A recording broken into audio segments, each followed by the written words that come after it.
Well. Good morning, good evening, good afternoon, and good night, wherever you may be. You are watching the show that we all, I hope that we all affectionately love and care about, which is, of course, sketching past midnight. And I am your host, CB Smallwood, here with you on this Sunday, transitioning already or quickly into Monday morning. So just depends wherever you're at. I'm pretty sure for somebody it's already Tuesday, but it just depends. And today, I really wanted to broadcast for a while, and I just haven't done it. I don't want to say that I've been a busy boy or a busy bee or any of these things, but I have been preoccupied. So today, what we're going to do is um, same old, same old. I'm going to hit you with some spooky news or cryptid news, just whatever I got cooked up and laid out for you. So I got that all prepared. I'm going to talk a little bit about the Wildcat Anthology. And of course, as you can tell, I'm going to sit here and just draw. And this is one of the most scariest things you can do, starting out with a blank piece of paper. Very, very, very scary. And yes, so I'm sorry, I'm getting a little bit blank here. I'm trying to multitask. My brain is failing me miserably. So let's go ahead and start with the news of the day.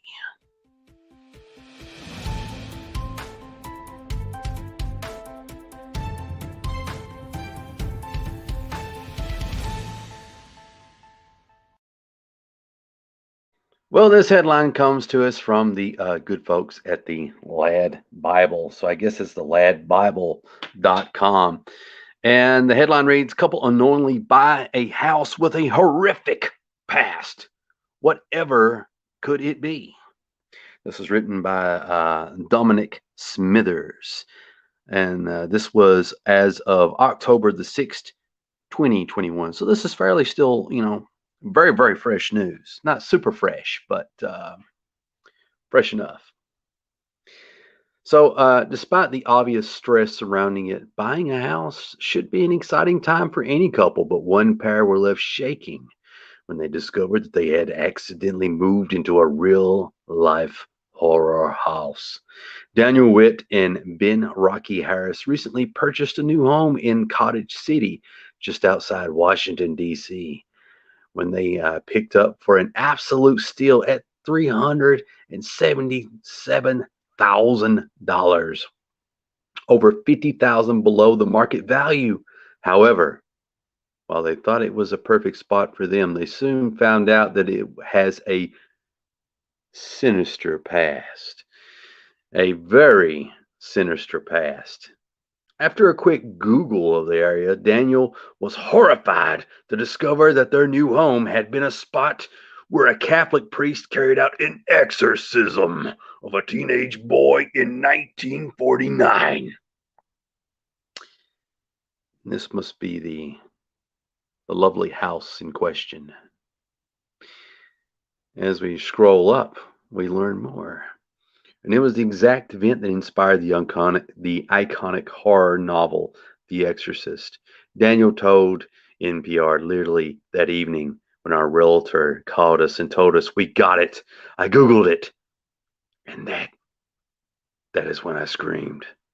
At the time of the exorcism, a news report titled "Priest Frees Mount Rainier Boy Reportedly Held in the Devil's Grip" explained what had happened. In the article, it said that the priest had performed 20 or 30 rituals in order to finally cast the devil out of the boy. And here's the actual, this would be considered ancient to some, but yesterday to others, news article straight from Washington Post. Is that where that came from?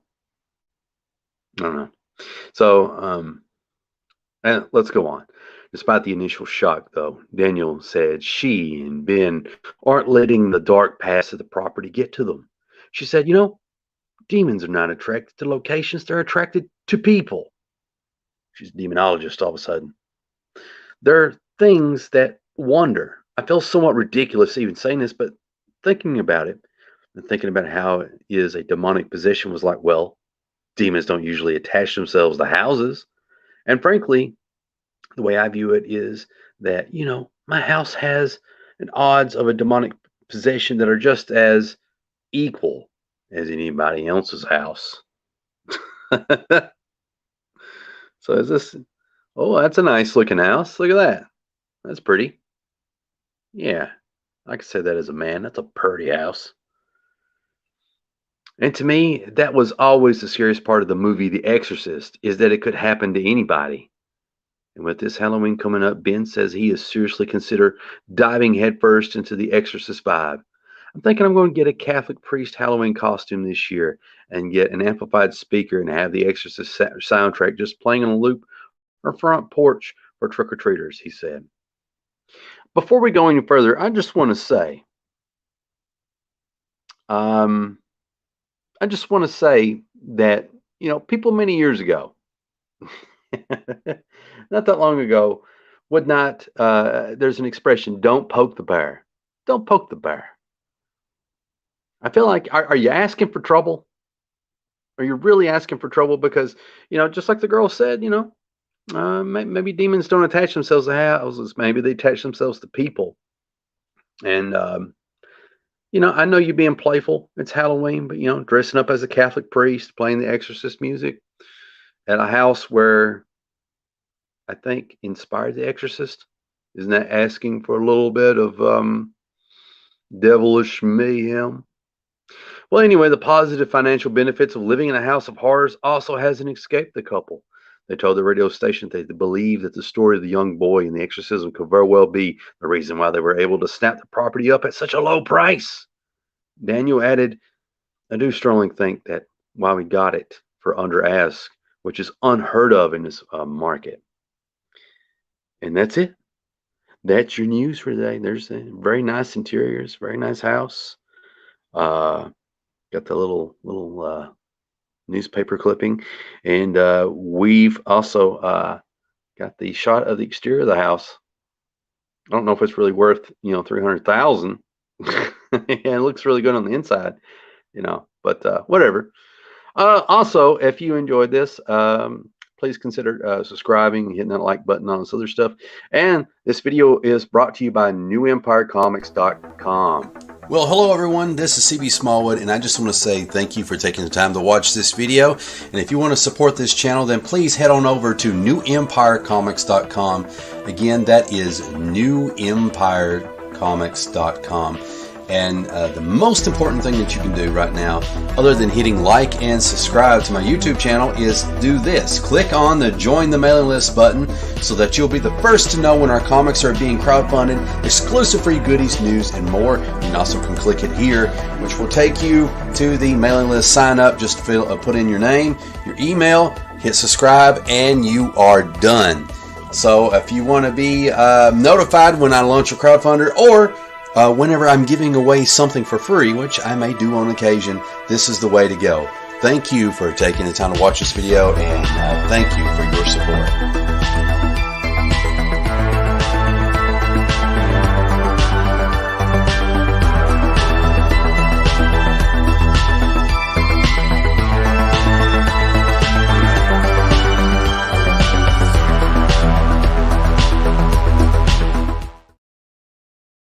And just like that, we're back, and that was our news for the day. So, pretty interesting, Nobody ever thinks about whatever happened to the house where the original exorcism that inspired The Exorcist took place from. So, what are we working on today? So, today, I bring to you possible Wildcat cover. Again, I just really wanted to do a live stream. I've been itching to do one for a while. Sometimes I just like to hear myself talk, and mostly I just like to interact with you guys, because I really love the old school studio vibe. Like Wildstorm Studios, Extreme Studios, I don't know. Just whatever. Just think of image and then think of the word studio. Pretty much. So I'm trying to sketch out this cover. I get a rough idea. Probably going to waste paper more than anything. And again, this is a possible cover. I have no idea if this is going to work out or not, but I think I need to. Ooh, it's got an eraser. All my good pencils and all my fancy equipment that I usually use to make comics with, I've got it in my portfolio, which is in my car, ready for work or whatever. See, I'm already messing up. Where's my big eraser? That boy of mine has lost my favorite big eraser. This is not going to be fun. This is going to be a very angry sketching past midnight. That turd always messing with my stuff. Lower the boom here so you can actually see what I'm doing. So all right, so we got Wildcat's head. We need to turn his body. Can you turn his body, CB? Is that so hard to do? All right, there we go. And let's try to make his arms ridiculously big.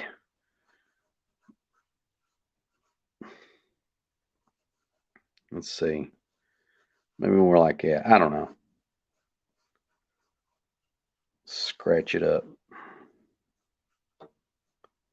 I don't know. I'm not going to have much room drawing it this big. Let me answer some comments while what time everything's still fresh. Our most excellent friend Sideburn says, just put on an Oni demon mask and you're safe from harm. It's from Japanese folklore. Yes, also worn by the shinobi to create superstition in the samurai. Yeah. Our most astoundingly awesome friend, Despain Comics, is here with us tonight as well.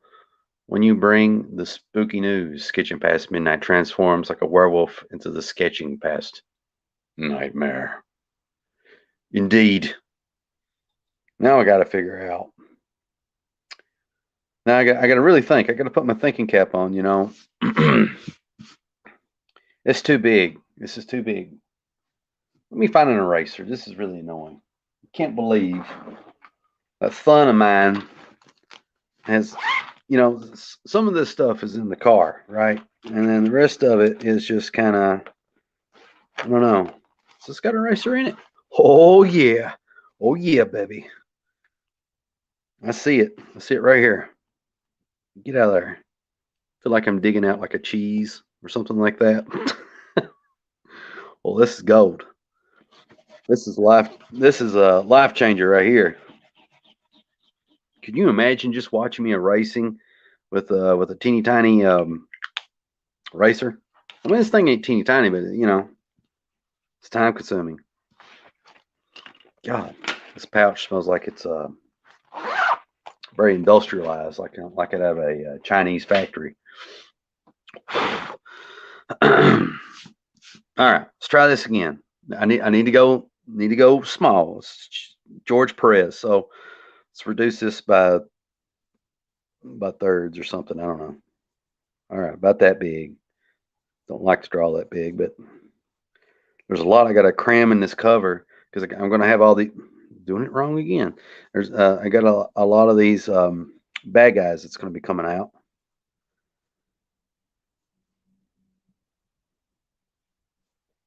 Okay.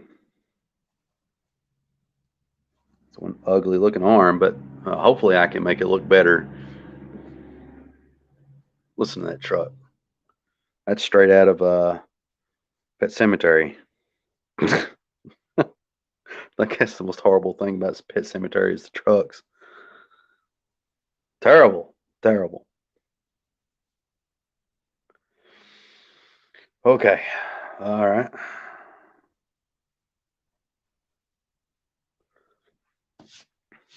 and start sketching in these I don't know, these monsters and ghouls and goblins. And I really have no clue, you know, what I'm going to do till I do it. I already, I've got this rough thumbnail here, and it's something to go by, but at the same time, it's like I really needed to sketch it out again, just a little bit bigger because there's so much going on in it, I think the snout needs to be a little shorter because it's a polar bear. Getting good at these polar bears. I'm not like getting great, but getting there. I think something like that. And they got this kind of like this hump in their neck.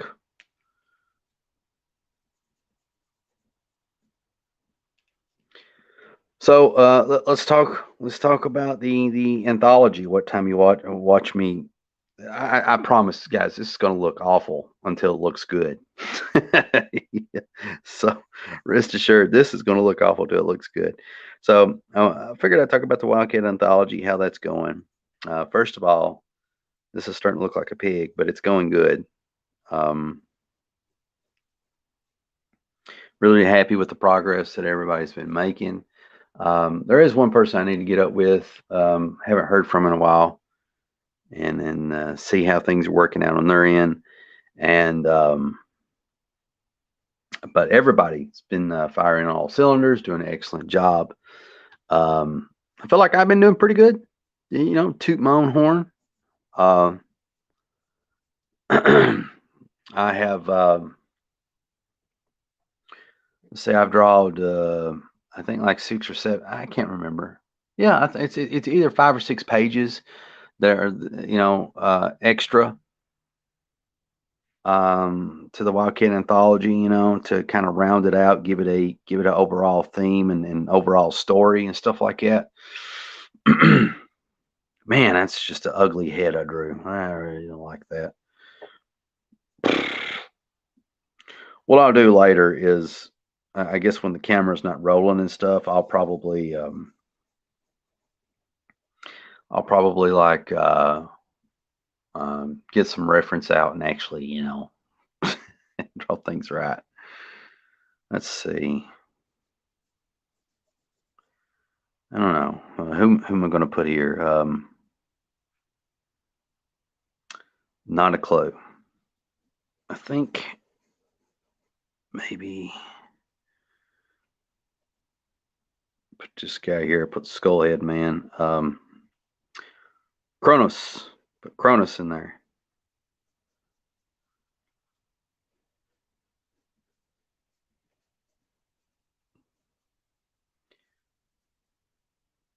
And some flame stuff going up toward the logo area.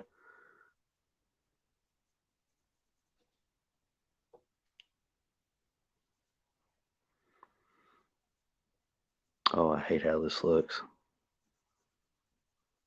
Terrible, terrible, terrible. So the idea is like, all these bad guys are just, pouring in on Wildcat. It's just in this one big overwhelming force. What I'll probably do is I'll erase this over and over again. I'll start to hopefully get the gist of it. I don't know.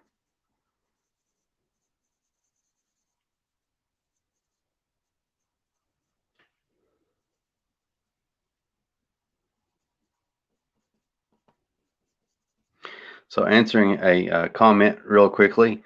Um, our fantastic friend, Gabriel Meza. Is it Meza or Menza? I feel like I just want to put an N in it, but I'm going to say Meza. Hello, CB. How are you? I'm doing good, sir. Or doing good. I am working on a possible cover for the Wildcat Anthology. I'm trying to get as much done as humanly possible. So I don't know. I just want to get it done. It's like, the longer I work on something, the more it feels like I've, you know, that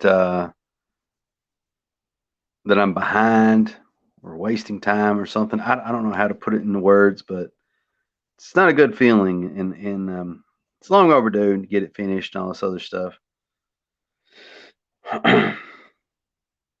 That's cool. I kind of like how the how Cronus is coming out looking. I think I like the idea of maybe doing something like that, where the arm's coming back as if he's getting ready to strike.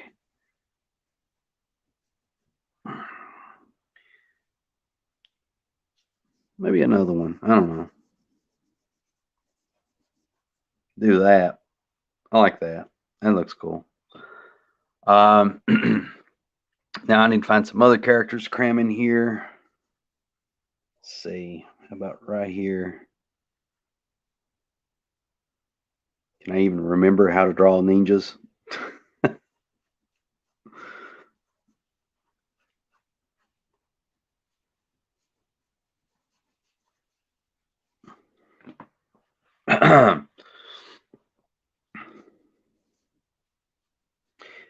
But I missed y'all.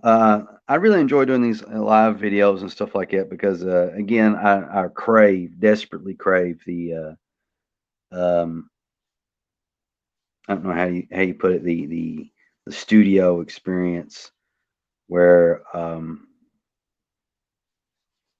you're drawing with other artists, you're writing with other artists, or or just in general, you're hanging out with friends as for reference. It's not how you hold a samurai sword, but whatever.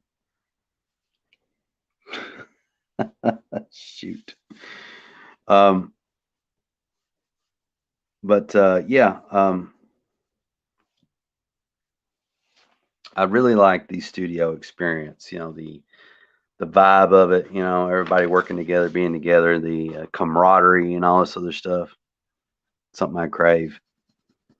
But in the past 2 weekends, I've not really done much in the way of broadcasting because I've been trying to play Xbox more. I know that sounds kind of lame, but I think everything in life is a little bit of balance, and I feel like I've made such good progress on Wildcat and stuff. I need to treat myself, and also you need time to kind of decompress and do something that's kind of mindless and ever so often. Uh, where am I at? What all am I drawing here? Who else am I gonna put in there? Oh, let's see. What was that one character? There was this one that put that face right there. I think Sideburns came up with these two characters. I'm trying to remember their names, and I'll put that in. That'll be that one.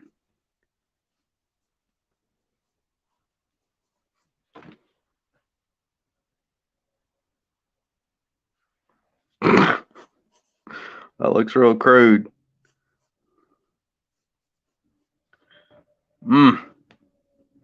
I may have to shrink everything down further to make everything fit. But I promise, uh, I usually pull through on these things. Most of the time when I start drawing, it looks pretty bad, and then by the end of the day, I pull it all together and I make it work.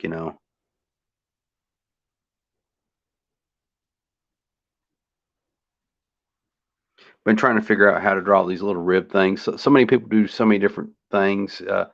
Been using David Finch as something of an inspiration, and there is no set standard for drawing these little rib muscle or rib indications because if you look at bodybuilders, no two bodybuilders are alike, and these rib muscles they're just like mutative. They're just all over the place.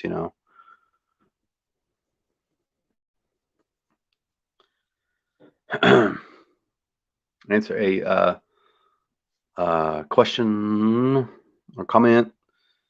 Just Comics writes, are Are you going with the title Wildcat Anthology, or I can't remember exactly, but you had a longer title, something like the non-canon Wildcat Anthology or something like that. I really don't know. The makeshift title was the non-canonical misadventures of Wildcat, the anthology, Volume One. And the reason I wanted to, I wasn't like dead set on that, but one of the reasons I wanted to call it that is, um, it was such a long title that it was absurd, and that's kind of a little bit of who Wildcat is. It's just a lot of absurdity and stuff like that, and so I like that. It's kind of funny to me. To me, it was funny. I don't know how other people took it. Probably wasn't that as comical, but I'm not dead set on it really. I probably could just end up calling it, Wildcat, the Anthology Volume One. And just let it be that. Um, da, da, da, da, da. My main focus is just trying to get everything done, so that way I can get to the hard part, which is like formatting everything. Um, like I think I have to try to remember all this stuff, or I get lost. Like I want everything to kind of look old, and look like an old magazine or old comic, which I can do that. I can pull that look off. There we go. There's those big bare cheeks like a chipmunk, long neck.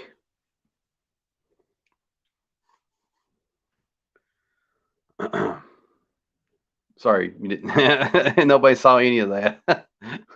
Pictures. Um, but yeah, it's looking pretty crowded. So when you compare it to this one over here is a lot of negative.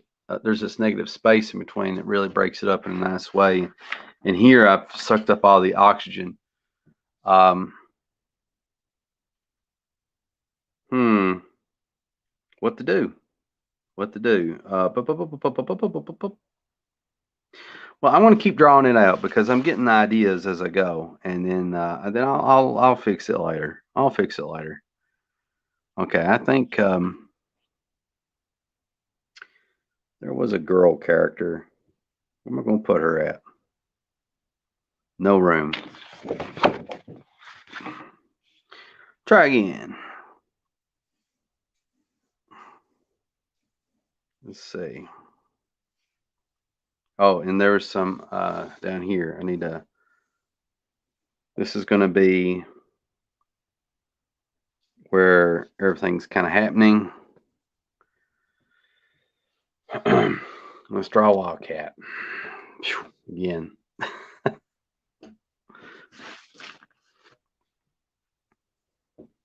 Sometimes when you draw this stuff, it don't work out well. That's me every day.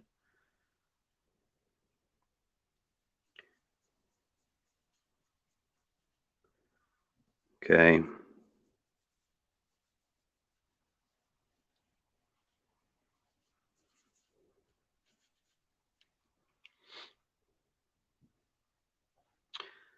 Let's see.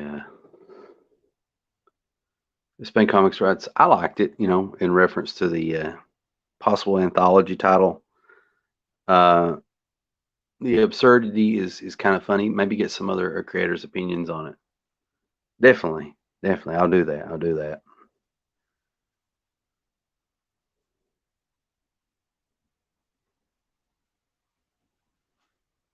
Okay, got that going on. Uh, this is a big honking pencil too. Like this is a very thick lead. I know you can't really see, but it's ridiculously big.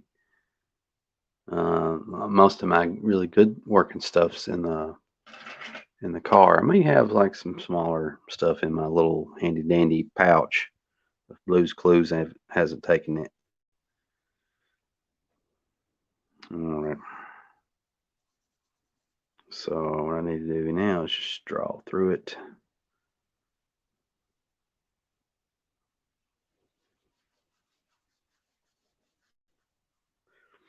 Okay, here's that.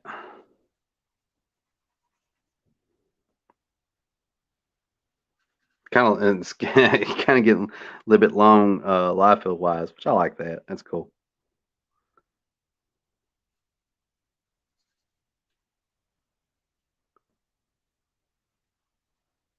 Maybe,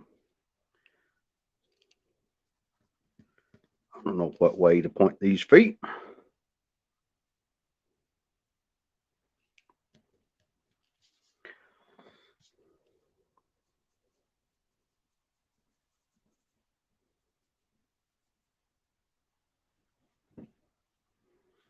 Mm, okay.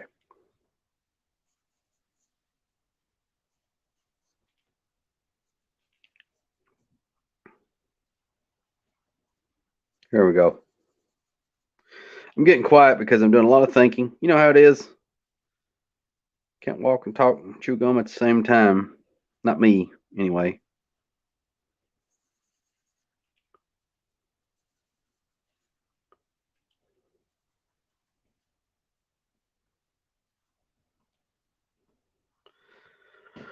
All right. The Spain Comics writes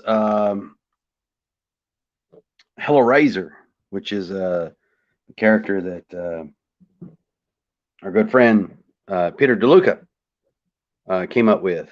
That and I can't remember what the Evil Eddie spoof character was called off the top of my head. I have to,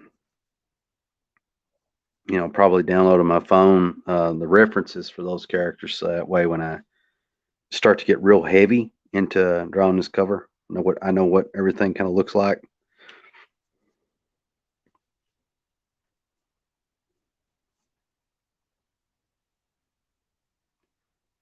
Oh gosh.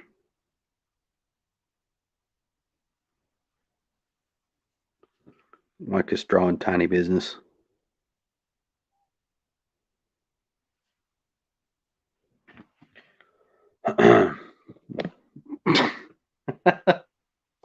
It don't look good at all. Oh, can I rescue it? I don't know. Let's see. Take the legs away. So I think the legs are part of the problem. Let's see. I take this leg away. Hmm. Okay. That's what I'll do.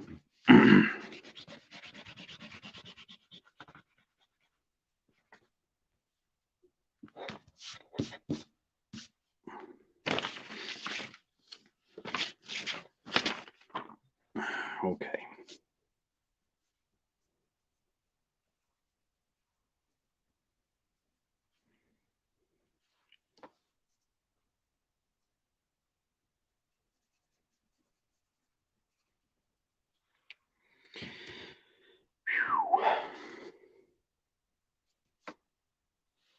All right. Start drawing the bad guys.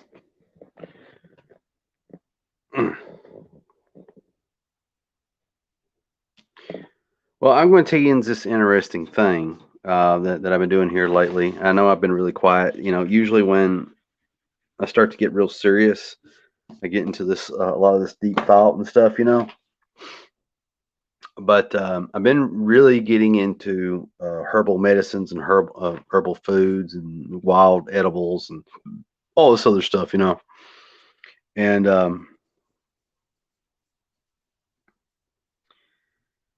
I've learned a lot. I'll share what I've been learning so far, and some of you may find it's fascinating or interesting. First of all, and I don't know how this started. I think I've always been interested in plants, but I never really had anybody to teach me. And then, I've been doing lots of YouTube research, and a lot of Googling and that sort of thing. The ears need to be smaller. I think polar bear ears are itty bitty. But anyway, it's all really interesting stuff. I don't know how you're going to feel about it, but I'll share it with you anyway. But yeah, so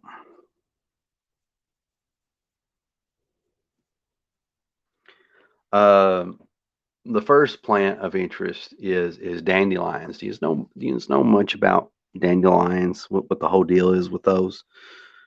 Well, dandelions is like this. We've all seen them. It's got this yellow flower, and I think I don't know if it's sometime in the spring. I'm not really for sure.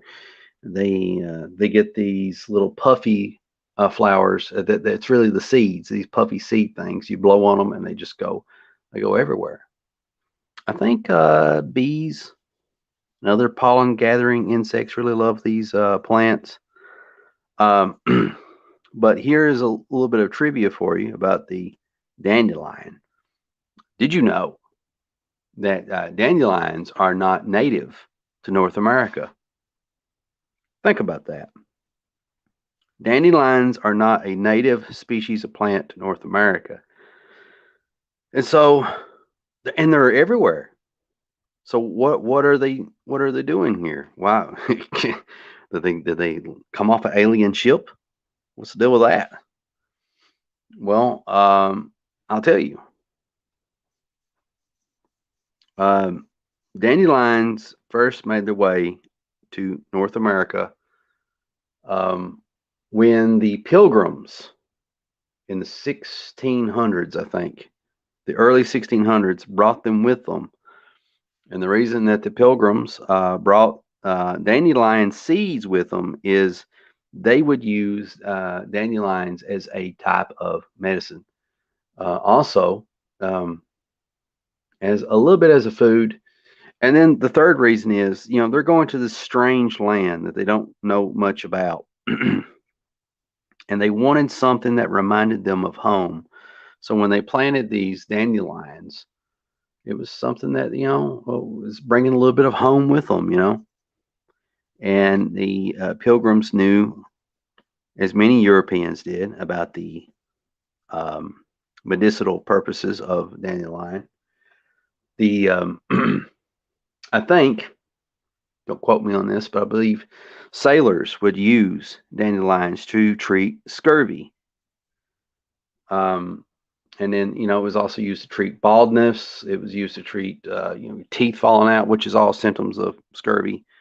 And it's basically, unless I'm mistaken, which I could be, is a vitamin deficiency. If you're on a ship and you're out there for a month or two or a few or whatever, and all you got is maybe like bread and water or something, you're not getting all the vitamins that you need, so you'd fall apart.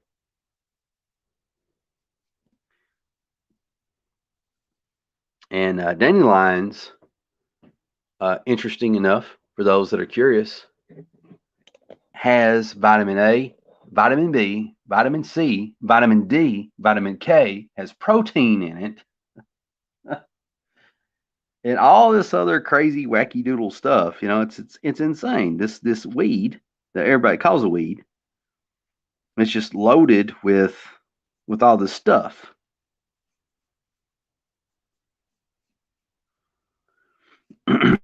So anyway, the Pilgrims brought it over, and then I think about roughly about 10 years later, in the 1600s, early 1600s, the Puritans, the Puritans, they also brought dandelions with them, or dandelion seeds. The interesting thing is, I think if you look maybe on both, at least on the Pilgrims, uh, I don't know what you call it. It's not roster. It's like a list of items that you bring with you when you're on a ship. It's not listed, but there's no reason I guess they would have to list it, because it's just seeds, and you could keep those in your pocket or in an envelope or anything like that.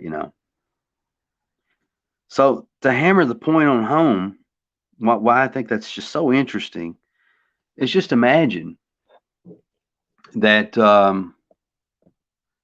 that right now you're looking, if you live on the East Coast, if you live in anywhere from like Kentucky or Tennessee or Alabama or Georgia, going all the way up to New York, in that area of the United States, those dandelions that you see are the direct descendants of the dandelions that the Pilgrims and the Puritans brought with them from the old world.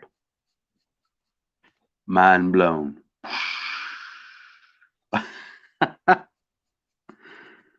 Oh gosh, I guess you all don't want to hear about all this stuff, but listen, I think this stuff's important. I really do, because you really need to know about natural remedies and natural cures and things that are found in nature and stuff. We can't always be shoving pills and all these things into our body. When there's natural remedies for a lot of things. That doesn't mean that we shouldn't take pills and for other things that ail us. But if there's a possibility of using a natural remedy, why not? So what's the benefit of dandelions other than helping with scurvy? Well, there is tentative research that shows that it helps with cancer. There is research that shows that it helps with diabetes and lowering cholesterol, doing all these things, um, which is insane. And to think, a lot of people look at this plant as a weed, but our ancestors, for those of us on the East Coast or roughly about Central America, our ancestors brought these over because they used it as a medicine and as food. And now today, there's some people, they mow their yards in the summer and they're getting mad because here's this stupid, ugly thing that's in the yard. Think about that. It's crazy. It's just amazing how quick we forget these things. The the Native Americans, like the Cherokee, who probably learned about the medicinal benefits of these plants from the European settlers. I think what they would do is if they had a sore throat, I'm not for sure on this, they would take the dandelion flowers, throw them in the water, and they would boil the water, and then they would inhale the water to clear the sore throat. And I'm not too sure on this one either, but I think Cherokee or Native Americans, the other thing that they would do is I don't know if it was chew the root or the leaves, one or the other, to relieve mouth pain, teeth pain, that sort of deal.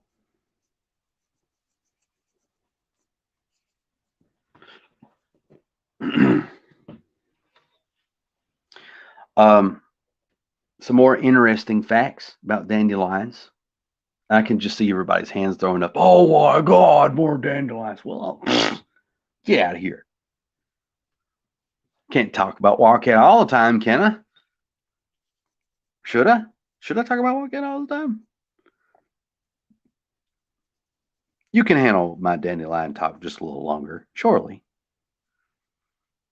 But okay. So those of us that live in that region of the United States, going from New York down to probably like Florida and Tennessee, Kentucky, Ohio, and Indiana, all these states, just that general region of the United States. That's where the dandelions come from. They just spread on their own like wildfire.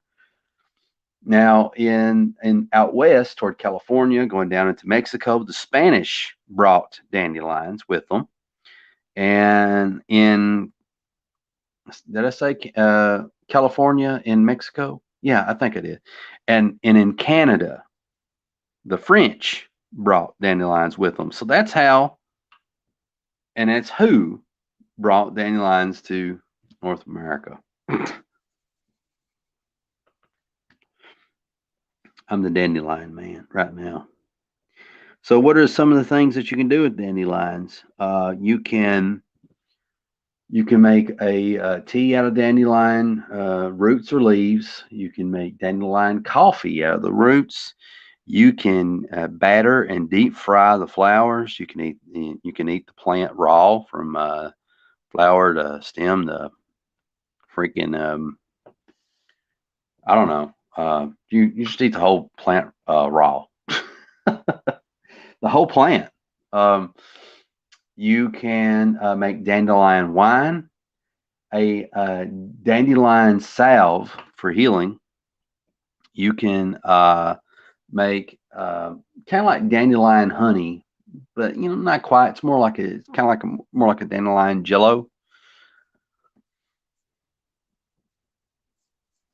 So I'm gonna try to make some dandelion coffee if I can ever get the time to go out and dig up the roots. Um, but dandelions is a awesome plant that has multiple benefits. Again, it has vitamin A, vitamin B, vitamin C, vitamin D, vitamin K, and it may have vitamin E. I've seen it some places, and other places it doesn't say it. It actually has protein in it, which is crazy. That plant's got everything you can imagine. It's an antioxidant. Uh, so that means it stops free radicals in your body from destroying your cells, and it also it's a diuretic. So what is a diuretic? Basically, you just pee a lot. So it cleanses your system, gets all the bad stuff out of your body. So there you go. Pretty cool, huh? And it's all about dandelions. I know some more stuff about dandelions, but I'd really have to strain my brain. I also downloaded a app on my phone which helps you to identify plants, but it gives you like 3 different options, and I hate that. I kind of want a definitive thing. So I've been going around my yard and I take pictures of plants, wild, weeds and stuff that's growing in my yard, in my backyard, in the mountains and the hills, and just trying to figure out what everything is so I can go and Google it later. I will tell you something that's interesting. Um, it's all interesting to me. Uh, the We've all seen wild onions, right? You've seen the wild onions. They sprout up, in these little clumps and patches, and they're kind of somewhat dark green, and they have a very loud smell. Now, I could be wrong on this, but there's quite a few people on YouTube and other specialists that are claiming that wild onions are actually wild garlic. So this thing that we think of wild onions is actually wild garlic. So what the heck is wild onions? Well, I've seen a lot of videos where basically it looks like clumps of tall grass, regular grass, and that's supposed to be wild onions. But here's the thing. Um, the thing with wild onions is it's kind of a dangerous thing, because where it looks like grass, there is actually 2 poisonous plants that look exactly like wild onions, and I think those are found more out west, and I could be wrong, but out west for sure, you can run into the Star of Bethlehem, which looks like a wild onion. It even has roots like a wild onion, and then, or at least I think so anyway. And there's this other one called something death. The other weed is just called something death, and it will cause you to have respiratory problems and paralysis and all this other stuff. So, but the people say, but before you try like a wild onion or wild garlic or whatever, that you need to not just identify it visually, but you need to smell it. If it doesn't smell like like an onion or garlic, and it smells like grass, if it smells like grass, it's probably poisonous. But if it smells like an onion or garlic, it's probably onion or garlic. And you can take the leaves and mush them together and sniff them, to release the scent. So apparently this thing that I've always thought was wild onion, and everybody calls it wild onion, is actually wild garlic. It's crazy. Which, by the way, garlic is really good antibacterial properties. It's really good against viruses and stuff. I guess it gets in your blood, and just like how vampires don't like garlic, well, diseases and all this other stuff hate the taste of garlic, hate the experience of being in garlic blood. Okay, that's about the most oversimplified way I can put it. Garlic is really good for that, and it has a lot of other benefits too. Let me answer some comments now that I've run most everybody off. It's just us now. I wonder what the Native Americans thought about dandelions. Well, the Cherokee, who, like I said, they would use the flowers, boil them in water, and if they had a sore throat, they would inhale the vapors or the steam to clear up the sore throat, or at least that's what I read. And also, I think they would chew, it was either the leaves or the roots to relieve tooth pain, which I could be wrong about that. Now, I don't know what all Native American groups, but you have to remember, dandelions were not in North America until the 1600s, and that's around the time the Pilgrims and the Puritans showed up, started bringing this stuff with them. Um, Interesting. Have you tasted dandelions? I thought you were a pretty picky eater.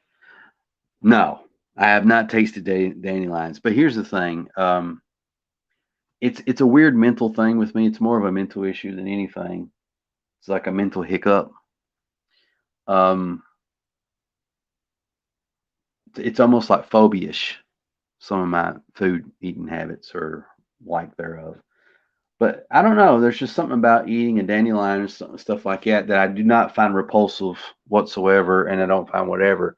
I think the main thing is consuming the dandelion, however I do it.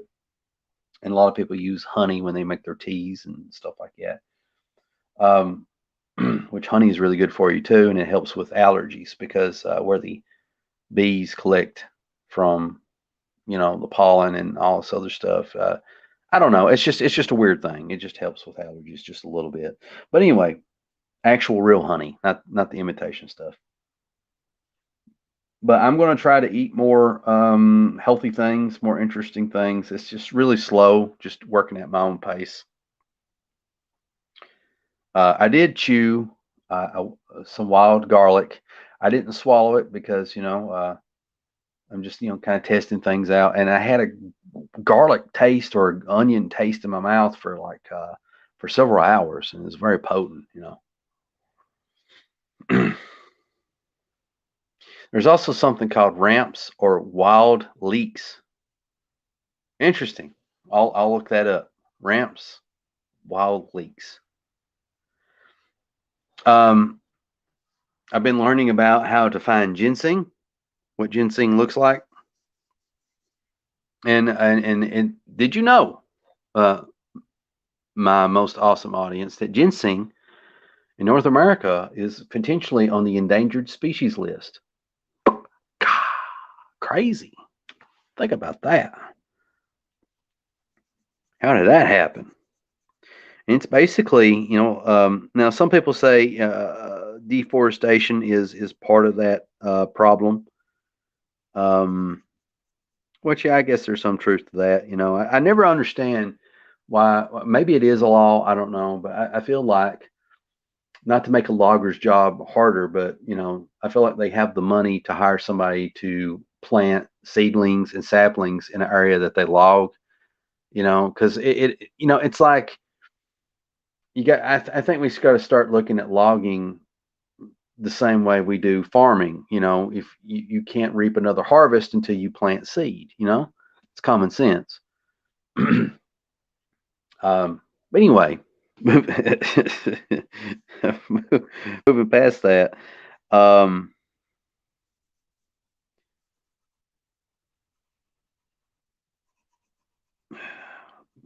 Throw your hands in the air. What was I thinking? Oh, heck, I don't even know what I was talking about. I really don't. I forgot all about it. Must not have been that important.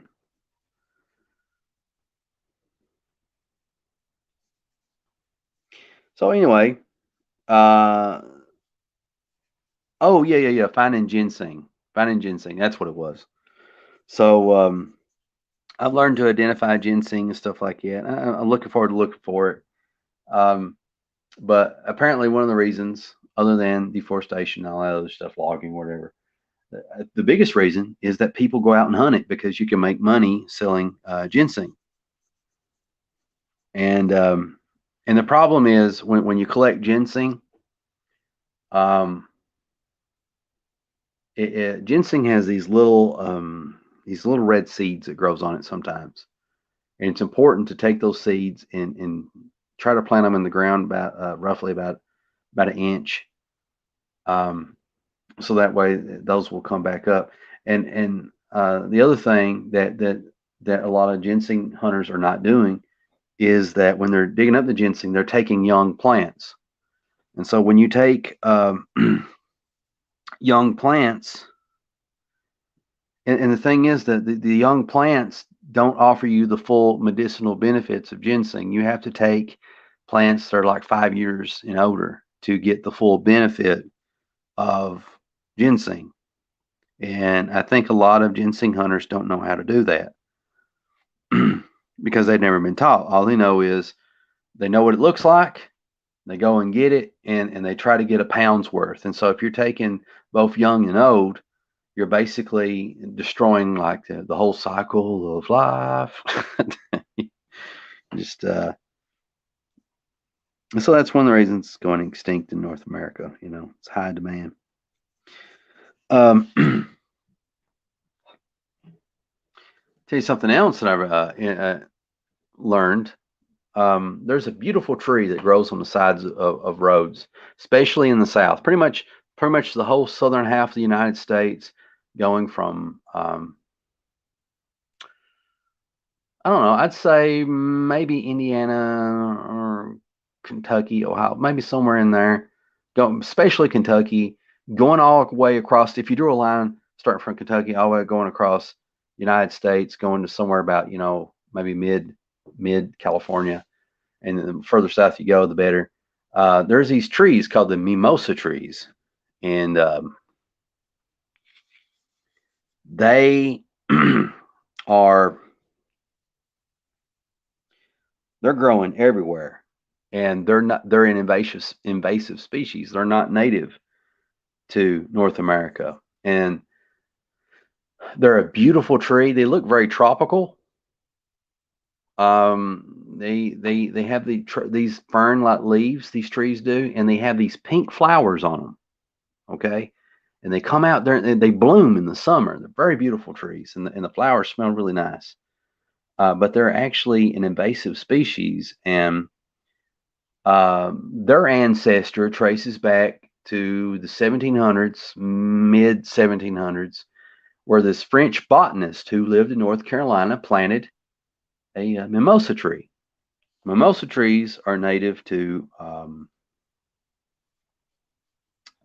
like Iran and Japan and China, and that part of the world.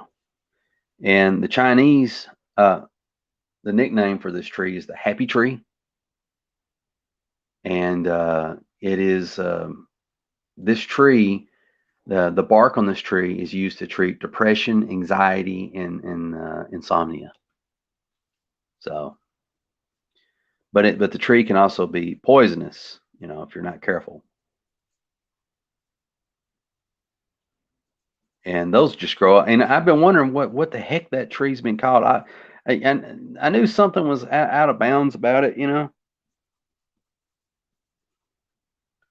but it's really cool.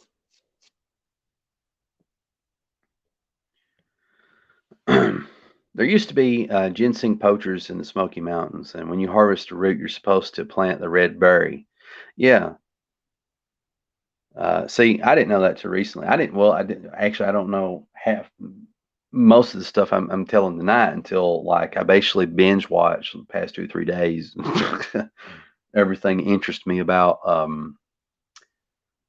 guess like botany and edible and herbal plants and all this other stuff.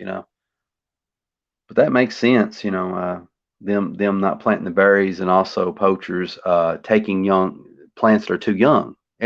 So the thing that people don't know about ginseng, if you take a young plant, you're not going to get the benefit of what that plant's supposed to do. It has to ripen with age. It needs to be about 5 years old, uh, at least 5 years old, or about 4 or 5 years old before you can actually get the medicinal benefits of it, or so they say. Ginseng is highly prized in Asia. Yes, yes, it is.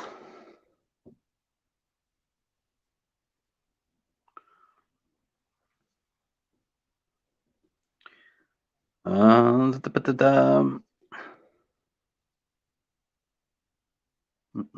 Mm. I'll tell you some interesting things about dandelions once again.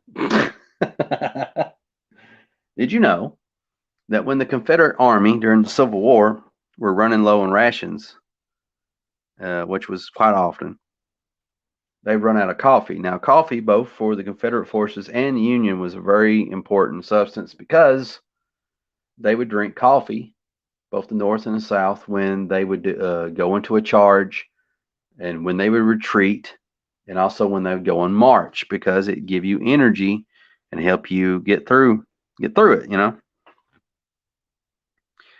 Well, Confederates, would run out of coffee fairly quickly. So they would pick dandelions and they would dry the roots, roast the roots, and make a coffee out of that. So dandelion coffee can also be called Confederate coffee. Oh, and I forgot about this. This is an interesting factoid as well. The leaves and I guess the stem on the dandelions you can make a lettuce out of. People during the Great Depression would not everybody, some people during the Great Depression would eat dandelion salad, which you can eat the flowers too. I mean, you can eat the whole plant. And what they would do is after they wash it really good, the leaves and stuff like that, they would take and pour olive oil and salt and lemon juice. Yeah, I was watching this video of this 90-year-old woman on YouTube, and she's since passed away like several years ago. But she was talking about like when she would get home from work, she would go and take time to pick some dandelions, and she would bring them to her mom and prepare them and make her dandelion salad. Her mom ate that every day.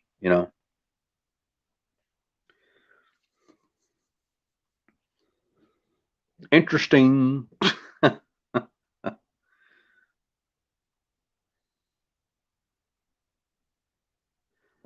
On a different subject, have you ever watched the show Moonshiners? There's a couple of guys from Kentucky on there called Chico and Tyler. I think I know what you're talking about. Yeah, I believe I've seen that show, Moonshiners. What's that really, really? Oh, I hate to say this. It's really rednecky guy. I can't think of his name. He's a character. Seems like he wears a ball cap half the time, and he eventually went out on his own. And at one point, he got like a RV, and he emptied out the water tanks, and he filled them up full of moonshine. Well, that I used to work at a hotel back in the day where I live at, and fun fact, this guy stayed in the hotel. I think it was National Geographic or Discovery Channel. They put him up in this hotel because they were sending him somewhere or something. I don't know if they was going to film him somewhere else or what the deal was, but I didn't get to meet him. Some of the maids and got their picture took with him. The Spain Comics right say, yeah, we have mimosas around here a lot. I love those trees. I'm glad I finally figured out what they were called, and I knew they were exotic. Well, I don't want to say that. They looked exotic, but now I know they're exotic. It's crazy. When I think about all these wild plants and things, and we have actual dates and times when these things showed up, and it's like much like the people that live in this country, the plants, the wildlife in this country is basically a melting pot of America as well. It's crazy. Think that, but yeah, it's true. It's mind blowing. Mind is blown.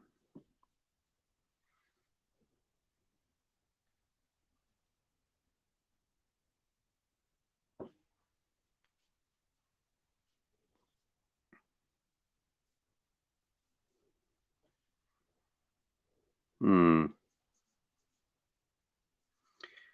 Feel like I should rotator here. Not too much. Probably about this much. And do this.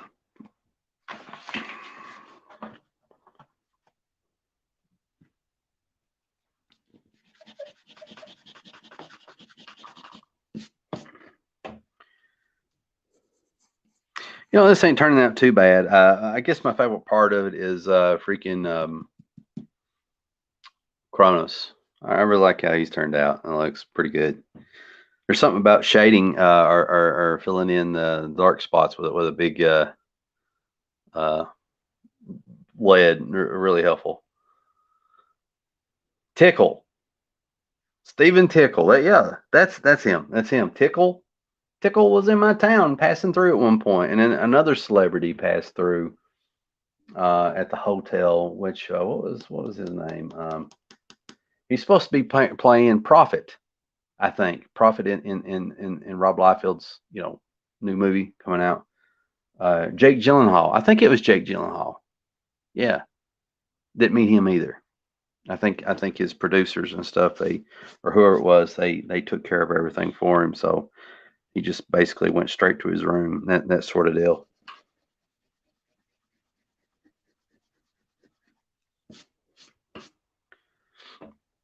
Well, I tried. This didn't turn out too bad. Well, folks, it's getting late. I just want to say hello to everybody and wish you all well. I hope you're all doing good. I learned a interesting phrase. Maybe I make it one of these things where I end my videos with it. I forgot. I think it was a Canadian author, though I could be wrong. And this phrase goes like this, and I believe it to be true. Be brave, be bold, and mighty forces will come to your aid. So I like that. It's really tasty. And I also want to say that I want to say, be the tide that rises all ships. Be the change you want to see. Carpe diem, my friends. And until next time, I will see you all in the next video.